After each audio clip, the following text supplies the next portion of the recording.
जय हिंद दोस्तों। आपका स्वागत है आपके अपने YouTube channel learning point with Abhishek sir पर। दोस्तों, अगर आप चैनल पर नए हैं तो चैनल को सब्सक्राइब कर लीजिए और बेल आइकन प्रेस कीजिए ताकि आप डेली डिक्टेशन पा सकें। डिक्टेशन अच्छी लगे तो वीडियो को लाइक कर दीजिए, अपने दोस्तों को शेयर कर दीजिए और कमेंट करके हमें बताइए कि आपको ये डिक्टेशन कैसा लगा। डिक्टेशन शुरू होगी 5 सेकंड बाद।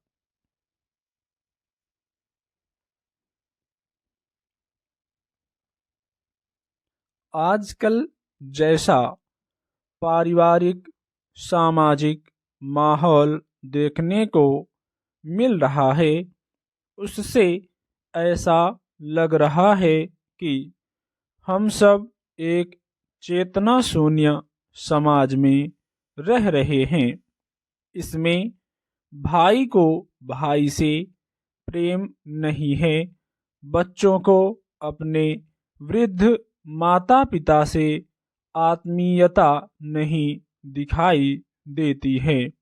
उसकी जगह पर सिर्फ स्वार्थ देखने को मिल रहा है। लोगों को दूसरे के दुख और पीड़ा प्रभावित नहीं करते हैं। ऐसा लगता है कि लोग भावना और संवेदना के स्तर पर निष्प्राण होते जा रहे हैं।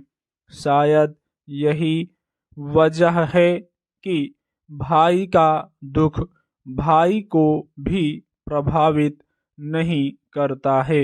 लोग अपने मनोरंजन का साधन समझकर उन घटनाओं पर अट्टहास लगाते या कुटिल बुद्धि लगाते दिखते हैं, बिना इसकी परवाह किए कि अगले व्यक्ति को कितनी पीड़ा पहुंचेगी।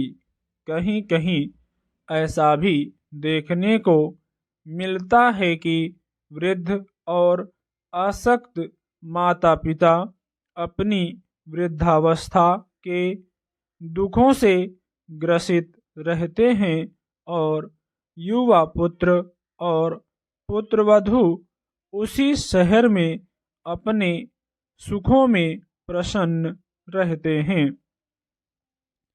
पूरे प्राणी जगत में मनुष्य के पास ही यह शक्ति है कि वह अपनी भावना अपने आंसुओं के द्वारा व्यक्त करके सटीकता से अपने मन की बात किसी को बता सकता है।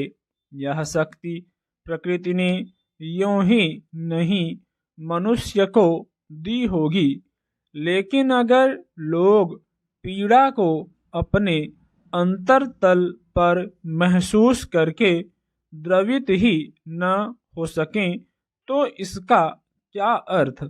सहयोग और सहायता से समाज सुचारू रूप से चल पाता है और हमेशा से चलता आया है। जन्म हो या मृत्यु, हमें समाज की जरूरत अनेक बार पड़ती है, अपने दुख में सहारे के लिए और सुख में अपनी खुशी बांटने के लिए, क्योंकि दोनों भावनाओं के आवेग संभालने के लिए हमें किसी अपने का पास होना जरूरी लगता है। हालत यह है कि अब किसी के दुख की हमारे जीवन में मात्र इतनी ही उपयोगिता और संवेदना रह गई है कि हम उसमें अपनी उदासीनता या फिर मनोरंजन तलाश कर सकें। कभी दूसरे के दुख से दुखी और दूसरे के सुख से सुखी होकर भावनाओं के सागर बहने लगते थे। समाज में यह सब आत्मीयता के आधार स्तंभ थे। हाल के वर्षों में कई वाकयों ने ऐसा सोचने पर मजबूर कर दिया है। परिवार विघटन की नई नई सूरत समाज के सामने देखने में आ रही है कि लोग अपने बसे बसाए घर को, परिवार को और छोटे छोटे बच्चों को छोड़कर आसानी से अपना सुख स्वार्थ तलाश कर रहे हैं। हालांकि ऐसा सबने नहीं किया है, लेकिन इसकी स्वीकार्यता बढ़ती जा रही है और यही चिंतन का विषय है। परिवार ही वह संस्था है जिस पर पूरे सामाजिक जीवन का ताना बाना निर्भर है। परिवार मनुष्य के व्यक्तित्व में एक स्थायित्व की भावना देता है, जहाँ पर वह चाहे या न चाहे उसके ऊपर समाज के दबाव काम करते हैं। इसे हम सरल भाषा में लोक लाज कहते हैं। अगर इस संस्था पर ही संकट आए तो यह चिंताजनक स्थिति है। परिवार से अलग व्यक्ति के ऊपर न समाज के दबाव काम करते हैं और न ही गलत सही पर कोई उसे रोकने वाला होता है। निरंकुश जीवन सदैव आसानी से विनाश की ओर अग्रसर हो जाता है, क्योंकि विपत्ति काल में न संभालने के लिए परिवार का मजबूत आधार होता है और न सही और गलत की परिभाषा तय करने वाला कोई व्यक्ति होता है।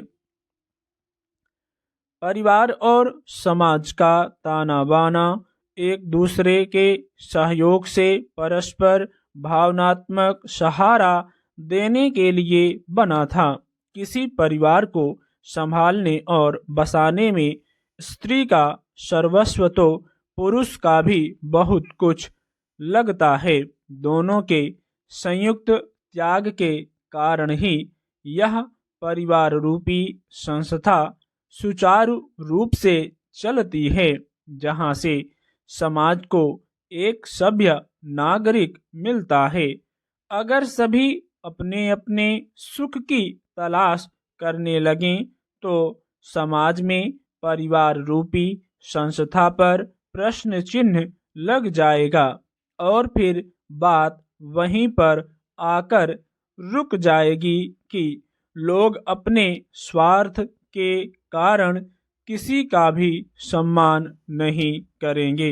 भाई को भाई और बच्चे अपने वृद्ध माता पिता को भार समझेंगे।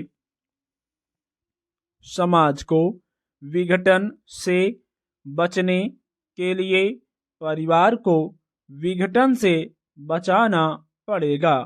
इसका एक ही उपाय और बचाव है। परिवार रूपी पवित्र संस्था किसी भी हाल में टूटने न पाए।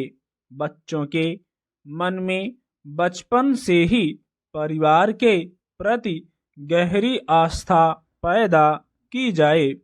पारिवारिक मूल्यों और नाते रिश्तों का आदर करना सिखाया जाए ताकि हर आयु वर्ग को एक सुरक्षित जीवन मिल सके। उन्हें आर्थिक सुरक्षा, अच्छे संस्कार मिल सकें, उनका समुचित विकास हो सके, समाज को सभ्य नागरिक मिल सके। यह सब परिवार रूपी वृक्ष के साए में ही संभव है। यह वृक्ष तभी सही सलामत रह सकता है जब हम उसकी सिंचाई स्नेह रूपी जल से करेंगे। हम अपने हृदय में सभी के लिए करुणा का संचार करेंगे। स्टॉप।